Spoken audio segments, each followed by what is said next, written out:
गुरुर्ब्रह्मा गुरुर्विष्णु गुरुर्देवो महेश्वरः।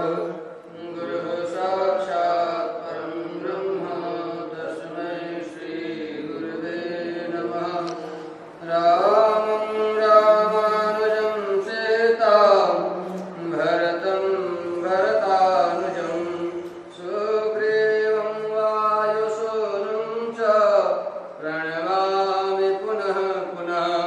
नमोऽस्तु रामाय सलक्ष्मणाय देव्यै च तस्यै जनकात्मजायै। नमोऽस्तु रुद्रेन्द्रयमानिलेभ्यो नमोऽस्तु चन्द्रार्कमरुद्गणेभ्यः। नारायण नारायण नारायण नारायण। कल वाल्मीकि रामायण के किष्किंधा कांड का 25वां अध्याय पूरा हुआ था, उसी पे विश्राम दिया था। अंत्येष्टि संस्कार वाली का हो गया है। आगे की घटना में अगले अध्याय में तदनंतर वानर सेना के प्रधान वीर हनुमान आदि भीगे वस्त्र वाले शोक संतप्त सुग्रीव को चारों ओर से घेर कर उन्हें साथ लिए अनायासी महान कर्म करने वाले महाबाहु श्री राम की सेवा में उपस्थित हुए। अब वो सब जलांजलि वगैरह देके आए हैं, स्नान वगैरह करके तुंगभद्रा नदी में भगवान राम के पास। श्री राम के पास आकर वे सभी वानर उनके सामने हाथ जोड़कर खड़े हो गए, जैसे ब्रह्मा जी के सम्मुख महर्षि गण खड़े रहते हैं। तत्पश्चात स्वर्णमय मेरु पर्वत के समान सुंदर एवं विशाल शरीर वाले वायुपुत्र हनुमान जी, जिनका मुख प्रातः काल के सूर्य की भांति अरुण प्रभा से प्रकाशित हो रहा था, दोनों हाथ जोड़कर बोले। अब हनुमान जी क्या कहते हैं भगवान राम को? हे ककुस्त कुल नंदन, आपकी कृपा से सुग्रीव को सुंदर दाढ़ वाले पूर्ण बलशाली और महामनस्वी वानरों का यह विशाल साम्राज्य प्राप्त हुआ है, जो इनके बाप दादों के समय से चला आ रहा है। हे प्रभु, यद्यपि इसका मिलना बहुत ही कठिन था, यानी असंभव ही था, तो भी आपके प्रसाद से यह इन्हें सुलभ हो गया। अब यदि आप आज्ञा दें तो ये अपने सुंदर नगर में प्रवेश करके सुहृदों के साथ अपना सब राज्य कार्य संभालें, क्योंकि बाकी सब क्रियाएं हो चुकी हैं। तो ये जो मुख्य कार्य है अभिषेक का, हनुमान जी कहते हैं, ये शास्त्र विधि के अनुसार नाना प्रकार के सुगंधित पदार्थों और औषधियों सहित जल से राज्य पर अभिषिक्त होकर मालाओं तथा रत्नों द्वारा आपकी विशेष पूजा करेंगे। अतः आप इस रमणीय पर्वत गुफा किष्किंधा में पधारने की कृपा करें। यानी आप चलें ताकि अभिषेक भी हो जाए और फिर बाद में सुग्रीव आपकी पूजा करें और इन्हें इस राज्य का स्वामी बनाकर आप वानरों का हर्ष बढ़ावें। अब भगवान क्या उत्तर देते हैं? हनुमान जी के ऐसा कहने पर शत्रु वीरों का संहार करने वाले तथा बातचीत में कुशल बुद्धिमान श्री रघुनाथ जी ने उन्हें यूं उत्तर दिया। हे हनुमान, हे सौम्य, मैं पिता की आज्ञा का पालन कर रहा हूँ, अतः 14 वर्षों के पूर्ण होने तक किसी ग्राम या नगर में प्रवेश नहीं करूंगा। वानर श्रेष्ठ वीर सुग्रीव इस समृद्धिशालिनी दिव्य गुफा में प्रवेश करें और वहां शीघ्र ही इनका विधि पूर्वक राज्याभिषेक कर दिया जाए। हनुमान से ऐसा कहकर श्री रामचंद्र जी सुग्रीव से बोले, हे मित्र, तुम लौकिक और शास्त्रीय सभी व्यवहार जानते हो। इनका एक बार तो हो ही चुका है राज्याभिषेक, जब वो बाली उसमें गुफा में पड़ा था तो पर बाली जिंदा था इसलिए लौट के, तो इसलिए ये सब जान रहे हैं लौकिक और शास्त्रीय व्यवहार। कुमार अंगद सदाचार संपन्न तथा महान बल पराक्रम से परिपूर्ण है। तो विशेष बात कह रहे हैं क्या? अंगद के बारे में, इनमें वीरता कूट कूट कर भरी है, अतः तुम इनको भी युवराज के पद पर अभिषिक्त करो। वाली संभला के गया था अंगद को, भगवान को, कि आप ही इसकी रक्षा करें। क्या कहते हैं भगवान? ये तुम्हारे बड़े भाई के ज्येष्ठ पुत्र हैं, पराक्रम में भी उन्हीं के समान हैं तथा इनका हृदय उदार है, अतः अंगद युवराज पद के सर्वथा अधिकारी हैं। हे सौम्य, अब अपने लिए कह रहे हैं, वर्षा कहलाने वाले 4 मास या चौमासे आ गए। इनमें पहला मास यह श्रावण जो जल की प्राप्ति कराने वाला है आरंभ हो गया। हे सौम्य, यह किसी पर चढ़ाई करने का समय नहीं है, इसलिए तुम अपनी सुंदर नगरी में जाओ। मैं लक्ष्मण के साथ इस पर्वत पर निवास करूंगा। अब वो जो पर्वत वहीं से दिखाई दे रहा था, प्रश्रवणगिरी पर्वत का नाम है, तो उसकी ओर संकेत करके कहा कि मैं यहीं पे निवास करूंगा। हे सौम्य सुग्रीव, यह पर्वतीय गुफा बड़ी रमणीय और विशाल है। इसमें आवश्यकता के अनुरूप हवा भी मिल जाती है। यहाँ पर्याप्त जल भी सुलभ है और कमल तथा उत्पल भी बहुत हैं। हे सखे, कार्तिक आने पर तुम रावण के वध के लिए प्रयत्न करना, यही हम लोगों का निश्चय रहा। अब तुम अपने महल में प्रवेश करो और राज्य पर अभिषिक्त होकर सुहृदों को आनंदित करो। वाल्मीकि जी वर्णन कर रहे हैं, श्री रामचंद्र जी की यह आज्ञा पाकर वानर श्रेष्ठ सुग्रीव उस रमणीय किष्किंधापुरी में गए जिसकी रक्षा वाली ने की थी। उस समय गुफा में प्रविष्ट हुए उन वानर राज को चारों ओर से घेर कर हजारों वानर उनके साथ ही गुहा में प्रवेश किए। वानर राज को देखकर प्रजा आदि समस्त प्रकृतियों ने एकाग्र चित्त हो पृथ्वी पर माथा टेककर उन्हें प्रणाम किया। महाबली पराक्रमी सुग्रीव ने उन सब को उठने की आज्ञा दी और उन सब से बातचीत करके वे भाई के सौम्य अंतःपुर में प्रविष्ट हुए। भयंकर पराक्रम प्रकट करने वाले वानर श्रेष्ठ सुग्रीव को अंतःपुर में आया देख उनके सुहृदों ने उनका उसी प्रकार अभिषेक किया जैसे देवताओं ने सहस्त्र नेत्रधारी इंद्र का किया था। अब उस अभिषेक में क्या क्या किया उसका यहाँ थोड़ा वर्णन है।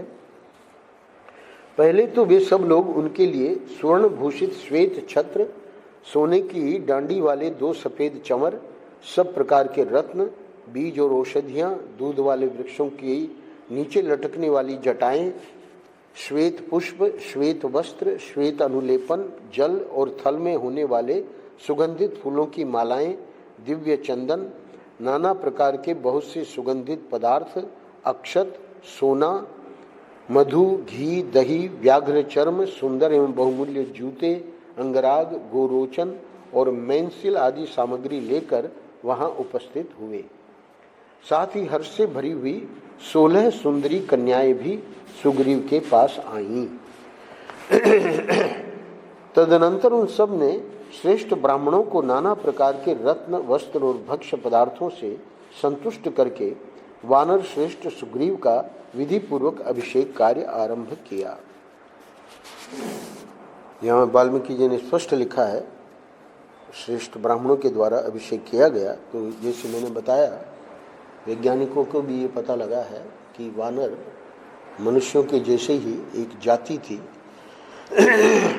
थोड़ा डील डोल अलग था, बाकी ये लोग भी सब क्रियाएं वैसे ही करते थे जैसे मनुष्य लोग। तो इसीलिए ज्ञानी नाम अग्रगण्य में है हनुमान जी स्वयं। और यहाँ भी अभिषेक का पूरा वर्णन है। मंत्र वेत्ता पुरुषों ने वेदी पर अग्नि की स्थापना करके उसे प्रज्वलित किया और अग्नि वेदी के चारों ओर कुश बिछाए। फिर अग्नि का संस्कार करके मंत्रपूत हविष्य के द्वारा प्रज्वलित अग्नि में आहुति दी। महर्षि वगैरह तो होते ही थे वहाँ वन में, तो ब्राह्मणों को बुलवाया होगा। तत्पश्चात रंग बिरंगी पुष्प मालाओं से सुशोभित रमणीय अट्टालिका पर एक सोने का सिंहासन रखा गया और उस पर सुंदर बिछौना बिछाकर उसके ऊपर सुग्रीव को पूर्वाभिमुख करके विधिवत मंत्रोच्चारण करते हुए बिठाया गया। अब अभिषेक में बाकायदा जैसे रुद्राभिषेक में जल चढ़ाते हैं, उसका अगले 5 श्लोकों में वर्णन करते हैं। इसके बाद श्रेष्ठ वानरों ने नदियों, नदों, संपूर्ण दिशाओं के तीर्थों और समस्त समुद्रों से लाए हुए निर्मल जल को एकत्र करके उसे सोने के कलशों में रखा। फिर गज, ये नाम दिए हैं किन किन ने अभिषेक किया। गज, गवाक्ष, गवय, शरभ, गंधमादन, मैंद, द्विविद, हनुमान और जाम्बवान ने महर्षियों की बताई हुई शास्त्रोक्त विधि के अनुसार सुवर्णमय कलशों में रखे हुए स्वच्छ और सुगंधित जल से, ये जल जो है मंत्रों के द्वारा मंत्रित किया जाता है और फिर वो सांड के सींगों द्वारा सुग्रीव का उसी प्रकार अभिषेक किया जैसे अपने यहाँ वो क्या होता है जो श्रृंगी, तो वो श्रृंगी तो उसकी धातु की बनाते हैं, पर वहाँ सांड के सींगों द्वारा, तो सिंह भी श्रृंगी के जैसे ही होता है। सुग्रीव का उसी प्रकार अभिषेक किया जैसे वसुओं ने इंद्र का अभिषेक किया था। सुग्रीव का अभिषेक हो जाने पर वहां लाखों की संख्या में एकत्र हुए समस्त महामनस्वी श्रेष्ठ वानर हर्ष से भरकर जय घोष करने लगे। श्री रामचंद्र जी की आज्ञा का पालन करते हुए वानर राज सुग्रीव ने अंगद को हृदय से लगाकर उन्हें भी युवराज के पद पर अभिषिक्त कर दिया। अंगद का अभिषेक हो जाने पर महामनस्वी दयालु वानर साधु साधु कहकर सुग्रीव की सराहना करने लगे। अब कोई वेरभाव नहीं है। इस प्रकार अभिषेक होकर किष्किंधा में सुग्रीव और अंगद के विराजमान होने पर समस्त वानर परम प्रसन्न हो महात्मा श्री राम और लक्ष्मण की बारंबार स्तुति करने लगे।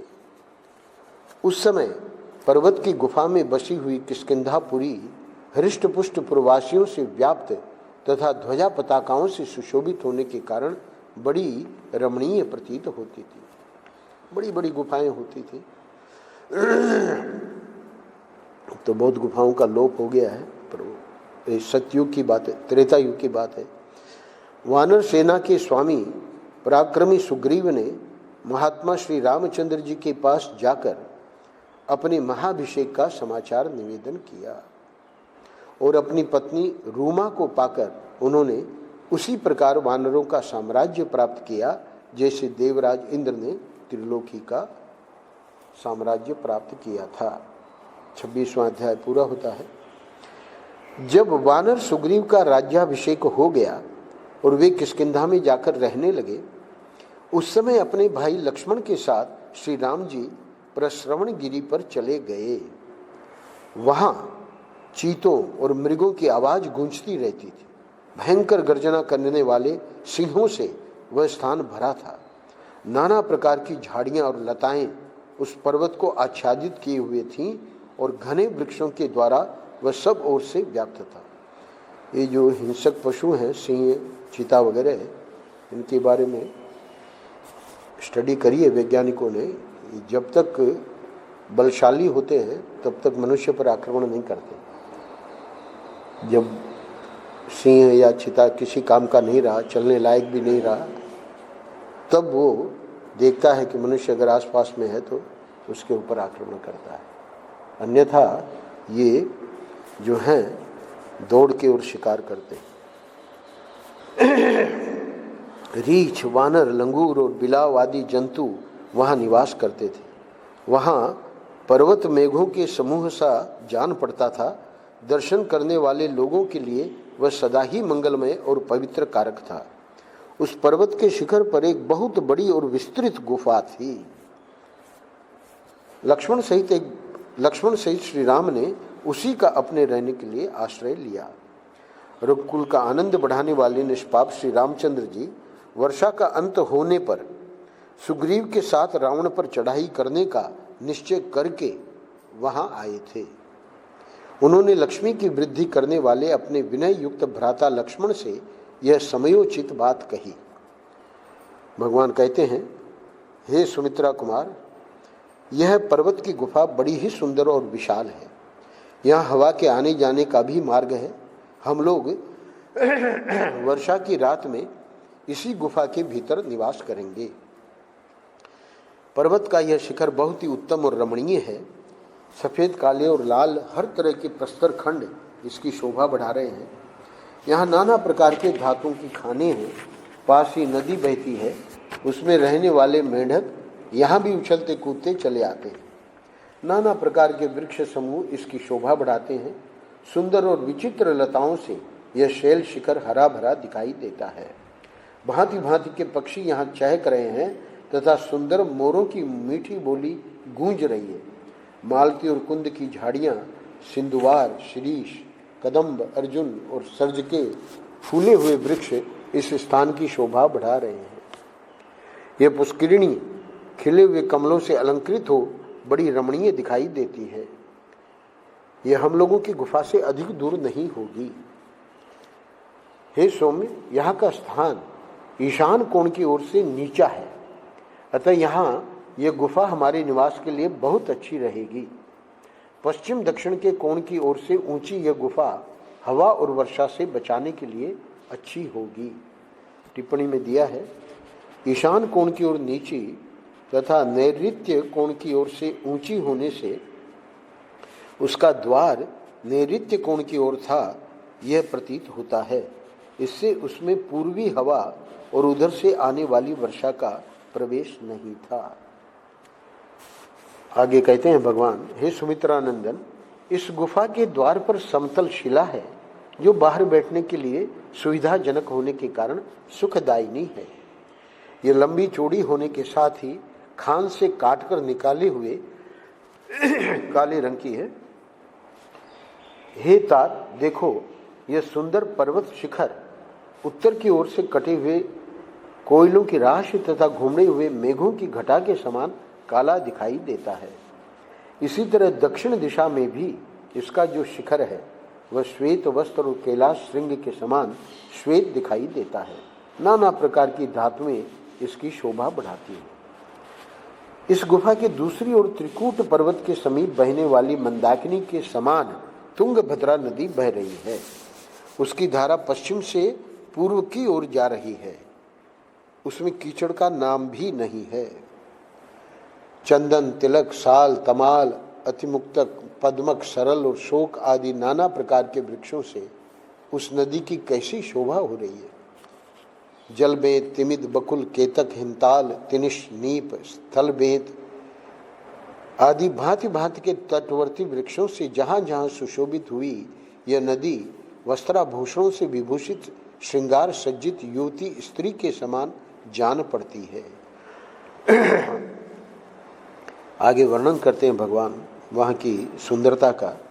सैकड़ों पक्षी समूहों से संयुक्त हुई यह नदी उनके नाना प्रकार के कलरवों से गूंजती रहती है। परस्पर अनुरक्त हुए चक्रवाक इस सरिता की शोभा बढ़ाते हैं। अत्यंत रमणीय तटों से अलंकृत, नाना प्रकार के रत्नों से संपन्न तथा हंस और सारसों से सेवित यह नदी अपनी हास्य छटा बिखेरती हुई सी जान पड़ती है। कहीं तो यह नील कमलों से ढकी हुई है, कहीं लाल कमलों से सुशोभित होती है और कहीं श्वेत एवं दिव्य कुमुद कलिकाओं से शोभा पाती है। सैकड़ों जल पक्षियों से सेवित तथा मोर एवं क्रौंच के कलरवों से मुखरित हुई यह सौम्य नदी बड़ी रमणीय प्रतीत होती है। मुनियों के समुदाय इसके जल का सेवन करते हैं। और दिखा रहे हैं, वह देखो, अर्जुन और चंदन वृक्षों की पंक्तियां कितनी सुंदर दिखाई देती हैं। मालूम होता है ये मन के संकल्प के साथ ही प्रकट हो गई है। हे सुमित्रा कुमार, यह स्थान अत्यंत रमणीय और अद्भुत है। यहाँ हम लोगों का मन खूब लगेगा, अतः यहीं रहना ठीक होगा। विचित्र काननों से सुशोभित सुग्रीव की रमणीय किष्किंधापुरी भी यहाँ से अधिक दूर नहीं होगी, यानी नजदीकी है। हे लक्ष्मण, अच्छा, आगे कह रहे हैं कि वहाँ किष्किंधापुरी में तो अब बड़ा वहाँ मनाया जा रहा है उत्सव। तो कह रहे हैं कि मृदंग की मधुर ध्वनि के साथ गरजते हुए वानरों के गीत और वाद्य का गंभीर घोष यहाँ से सुनाई देता है। निश्चय ही कपिश्रेष्ठ सुग्रीव अपनी पत्नी को पाकर, राज्य को हस्तगत करके और बड़ी भारी लक्ष्मी पर अधिकार प्राप्त करके सुहृदों के साथ आनंदोत्सव मना रहे हैं। ऐसा कहकर श्री रामचंद्र जी लक्ष्मण के साथ उस प्रश्रवण पर्वत पर, जहाँ बहुत सी कंदराओं और कुंजों के दर्शन होते थे, निवास करने लगे। यद्यपि उस पर्वत पर परम सुख प्रदान करने वाले बहुत से फल फूल आदि आवश्यक पदार्थ थे, तथापि राक्षस द्वारा हरी गई प्राणों से भी बढ़कर आदरणीय सीता का स्मरण करते हुए भगवान श्री राम को वहां तनिक भी सुख नहीं मिलता था। क्या कहा ऊपर, यहां हम लोगों का मन खूब लगेगा। हो क्या रहा है, वाल्मीकि जी वर्णन कर रहे हैं कि उनको वहां तनिक भी सुख नहीं मिला। विशेषतः उदयाचल पर उदित हुए चंद्रदेव का दर्शन करके रात में शैया पर लेट जाने पर भी उन्हें नींद नहीं आती थी। सीता के वियोग जनित शोक से आंसू बहाते हुए वे अचेत हो जाते थे। श्री राम को निरंतर शोकमग्न रहकर चिंता करते देख उनके दुख में समान रूप से भाग लेने वाले भाई लक्ष्मण ने उनसे विनय पूर्वक कहा। अब लक्ष्मण क्या कहते हैं, हे वीर, इस प्रकार व्यथित होने से कोई लाभ नहीं है, अतः आपको शोक नहीं करना चाहिए, क्योंकि शोक करने वाले पुरुष के सभी मनोरथ नष्ट हो जाते हैं। यह बात आपसे छिपी नहीं है, आप तो जानकार हैं। हे रघुनंदन, आप जगत में कर्मठ वीर तथा देवताओं का समादर करने वाले हैं, आस्तिक, धर्मात्मा और उद्योगी हैं। यदि आप शोकवश उद्यम छोड़ बैठते हैं तो पराक्रम के स्थान स्वरूप सम्रांगण में कुटिल कर्म करने वाले उस शत्रु का, जो विशेषतः राक्षस है, वध करने में समर्थ नहीं हो सकेंगे। अतः आप अपने शोक को जड़ से उखाड़ फेंकिए और उद्योग के विचार को सुस्थिर कीजिए, तभी आप परिवार सहित उस राक्षस का विनाश कर सकते हैं। आप तो समुद्र, वन और पर्वतों सहित समूची पृथ्वी को भी उलट सकते हैं, फिर उस रावण का संहार करना आपके लिए कौन बड़ी बात है। यह वर्षा काल आ गया है, अब शरद ऋतु की प्रतीक्षा कीजिए, फिर राज्य और सेना सहित रावण का वध कीजिएगा। जैसे राख में छिपी हुई आग को हवन काल में आहुतियों द्वारा प्रज्वलित किया जाता है, उसी प्रकार मैं आपके सोए हुए पराक्रम को जगा रहा हूं, भूले हुए बल विक्रम की याद दिला रहा हूं। वाल्मीकि जी आगे वर्णन कर रहे हैं, लक्ष्मण के शुभ एवं हितकर वचन की सराहना करके श्री रघुनाथ जी ने अपने स्नेही सुहृद सुमित्रा कुमार से इस प्रकार कहा। हे लक्ष्मण, अनुरागी, स्नेही, हितैषी और सत्य पराक्रमी वीर को जैसी बात कहनी चाहिए वैसी ही तुमने कही है। लो, सब तरह के काम बिगाड़ने वाले शोक को मैंने त्याग दिया। अब मैं पराक्रम विषयक दुर्धर्ष तेज को प्रोत्साहित करता हूं, यानी बढ़ाता हूं। तुम्हारी बात मान लेता हूं। सुग्रीव के प्रसन्न होकर सहायता करने और नदियों के जल के स्वच्छ होने की बाट यानी प्रतीक्षा करता हुआ मैं शरद काल की प्रतीक्षा करूंगा। जो वीर पुरुष किसी के उपकार से उपकृत होता है, वह प्रत्युपकार करके उसका बदला अवश्य चुकाता है, किंतु यदि कोई उपकार को न मानकर या भुलाकर प्रति उपकार से मुंह मोड़ लेता है, वह शक्तिशाली श्रेष्ठ पुरुषों के मन को ठेस पहुंचाता है। अब इतनी बात जब भगवान ने कही तो श्री राम जी के उस कथन को ही युक्ति युक्त मानकर लक्ष्मण ने उसकी भूरि भूरि प्रशंसा की और दोनों हाथ जोड़कर अपनी शुभ दृष्टि का परिचय देते हुए वे नयनाभिराम श्री राम से इस प्रकार बोले। हे नरेश्वर, जैसा कि आपने कहा है, वानर राज सुग्रीव शीघ्र ही आपका यह सारा मनोरथ सिद्ध करेंगे, यानी वे प्रत्युपकार अवश्य करेंगे, भुलाएंगे नहीं।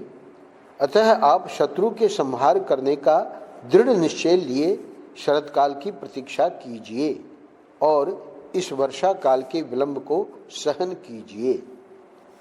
क्रोध को काबू में रखकर शरतकाल की राह देखिए, क्योंकि बीच में इनको जब सीता जी का हरण हो गया था तो इतना क्रोध आ गया था कि पूरे सृष्टि का मैं प्रलय कर दूंगा। तो उस प्रकार के क्रोध में फिर से मत आइए। क्रोध को काबू में रखकर शरतकाल की राह देखिए। बरसात के 4 महीनों तक जो भी कष्ट हो उसे सहन कीजिए तथा शत्रुवध में समर्थ होने पर भी इस वर्षा काल को व्यतीत करते हुए मेरे साथ इस सिंह सेवित पर्वत पर निवास कीजिए। अगले अध्याय में इस प्रकार वाली का वध और सुग्रीव का राज्याभिषेक करने के अनंतर माल्यवान पर्वत के पृष्ठ भाग में निवास करते हुए श्री रामचंद्र जी लक्ष्मण से कहने लगे, हे सुमित्रा नंदन, अब यह जल की प्राप्ति कराने वाला यह प्रसिद्ध वर्षा काल आ गया। अब वहाँ वर्षा काल आने के बाद क्या क्या हुआ है उसका इस अध्याय में बड़ा विस्तार में वर्णन है। भगवान राम स्वयं अपने श्रीमुख से वर्णन कर रहे हैं। देखो, पर्वत के समान प्रतीत होने वाले मेघों से आकाश मंडल आच्छन्न हो गया है। यह आकाश स्वरूपा तरुणी सूर्य की किरणों द्वारा समुद्रों का रस पीकर कार्तिक आदि 9 मासों तक धारण किए हुए गर्भ के रूप में जल रूपी रसायन को जन्म दे रही है। बहुत सुंदर उपमा दी है। 9 महीने लेते हैं और 3 महीना छोड़ते हैं। इस समय मेघ रूपी सोपान पंक्तियों सीढ़ियों द्वारा आकाश में चढ़कर गिरिमल्लिका और अर्जुन पुष्प की मालाओं से सूर्य देव को अलंकृत करना सरल सा हो गया है। संध्या काल की लाली प्रकट होने से बीच में लाल तथा किनारे के भागों में श्वेत एवं स्निग्ध प्रतीत होने वाले मेघ खंडों से आच्छादित हुआ आकाश ऐसा जान पड़ता है मानो उसने अपने घाव में रक्त रंजित सफेद कपड़ों की पट्टी बांध रखी है। मंद मंद हवा निश्वास सी प्रतीत होती है। संध्या काल की लाली लाल चंदन बनकर ललाट आदि अंगों को अनुरंजित कर रही है तथा मेघ रूपी कपोल कुछ कुछ पांडु वर्ण का प्रतीत होता है। इस तरह यह आकाश कामातुर पुरुष के समान जान पड़ता है। जो ग्रीष्म ऋतु में घाम से तप गई थी वह पृथ्वी वर्षा काल में नूतन जल से भीगकर सूर्य किरणों से तपी और आंसुओं से भीगी हुई शोक संतप्त सीता की भांति बाष्प विमोचन उष्णता का त्याग अथवा अश्रुपात कर रही है। मेघ के उदर से निकली कपूर की डली के समान ठंडी तथा केवड़े के सुगंध से भरी हुई इस बरसाती वायु को मानो अंजलियों में भरकर पिया जा सकता है। यह पर्वत जिस पर अर्जुन के वृक्ष खिले हुए हैं तथा जो केवड़ों से सुवासित हो रहा है, शांत हुए शत्रु वाले सुग्रीव की भांति जल की धाराओं से अभिषिक्त हो रहा है। मेघ रूपी काले मृगचर्म तथा वर्षा की धारा रूप यज्ञोपवीत धारण किए वायु से पूरित गुफा या हृदय वाले ये पर्वत ब्रह्मचारियों की भांति मानो वेदाध्ययन आरंभ कर रहे हैं। अगले श्लोक में बहुत गजब की उपमा दी है वाल्मीकि जी ने। भगवान राम वर्णन कर रहे हैं, ये बिजलियां सोने के बने हुए कोड़ों के समान जान पड़ती हैं। बीच बीच में जो बिजली चमकती है, इनकी मार खाकर मानो व्यथित हुआ आकाश अपने भीतर व्यक्त हुई मेघों की गंभीर गर्जना के रूप में आर्तनाद सा कर रहा है। पहले बिजली चमकती है, फिर गर्जना होती है। उसकी उपमा देकर आगे के श्लोक में, नील मेघ का आश्रय लेकर प्रकाशित होती हुई यह विद्युत मुझे रावण के अंक में छटपटाती हुई तपस्विनी सीता के समान प्रतीत होती है। बादलों का लेप लग जाने से जिनमें ग्रह, नक्षत्र और चंद्रमा अदृश्य हो गए हैं, अतएव जो नष्ट सी हो गई है, जिनके पूर्व पश्चिम आदि भेदों का विवेक लुप्त सा हो गया है, वे दिशाएं उन कमियों को जिन्हें प्रेयसी का संयोग सुख सुलभ है हितकर प्रतीत होती है। हे सुमित्रा नंदन, देखो इस पर्वत के शिखरों पर खिले हुए कुटज कैसी शोभा पाते हैं। कहीं तो पहली बार वर्षा होने पर भूमि से निकले हुए भाप से ये व्याप्त हो रहे हैं, और कहीं वर्षा के आगमन से अत्यंत उत्सुक हर्षोत्फुल्ल दिखाई देते हैं। मैं तो प्रिया विरह के शोक से पीड़ित हूँ, और ये कुटज पुष्प मेरी प्रेमाग्नि को उद्दीप्त कर रहे हैं। धरती की धूल शांत हो गई, अब वायु में शीतलता आ गई, गर्मी के दोषों का प्रसार बंद हो गया, भूपालों की युद्ध यात्रा रुक गई, और परदेशी मनुष्य अपने अपने देश को लौट रहे हैं। मानसरोवर में निवास के लोभी हंस वहां के लिए प्रस्थित हो गए। इस समय चकवे अपनी प्रियाओं से मिल रहे हैं। निरंतर होने वाली वर्षा के जल से मार्ग टूट फूट गए हैं, इसलिए उन पर रथ आदि नहीं चल रहे हैं। आकाश में सब ओर बादल छिटके हुए हैं। कहीं तो उन बादलों से ढक जाने के कारण आकाश दिखाई नहीं देता है, और कहीं उनके फट जाने पर वह स्पष्ट दिखाई देने लगता है। ठीक उसी तरह जैसे जिसकी तरंगमालाएं शांत हो गई हों, उस महासागर का रूप कहीं तो पर्वतमालाओं से छिप जाने के कारण नहीं दिखाई देता है, और कहीं पर्वतों का आवरण न होने से दिखाई देता है। इस समय अब वो जो पहाड़ों से नदियां निकलती हैं उसके लिए वर्णन कर रहे हैं। इस समय पहाड़ी नदियां वर्षा के नूतन जल को बड़े वेग से बहा रही है। वह जल सर्ज और कदम्ब के फूलों से मिश्रित है, पर्वत के गेरू आदि धातुओं से लाल रंग का हो गया है, तथा मयूरों की केका ध्वनि उस जल के कलकल नाद का अनुसरण कर रही है। काले काले भौरों के समान प्रतीत होने वाले जामुन के सरस फल आजकल लोग जी भरकर खाते हैं, और हवा के वेग से हिले हुए आम के पके हुए बहुरंगी फल पृथ्वी पर गिरते रहते हैं। 20वें श्लोक पे हम लोग आज विराम देते हैं। अभी भगवान राम वर्णन विस्तार में करेंगे वर्षा ऋतु का, और वहाँ की जो सुंदरता है 66 श्लोक में इस अध्याय में वर्णन किया है। क्या कहते हैं? जैसे युद्ध स्थल में खड़े हुए मतवाले गजराज उच्च स्वर से चिघाड़ते हैं, उसी प्रकार गिरिराज के शिखरों की सी आकृति वाले मेघ जोर जोर से गर्जना कर रहे हैं। चमकती हुई बिजलियां इन मेघ रूपी गजराजों पर पताकाओं के समान फहरा रही हैं, और बगलों की पंक्तियां माला के समान शोभा देती है। नारायण नारायण नारायण नारायण। श्री राम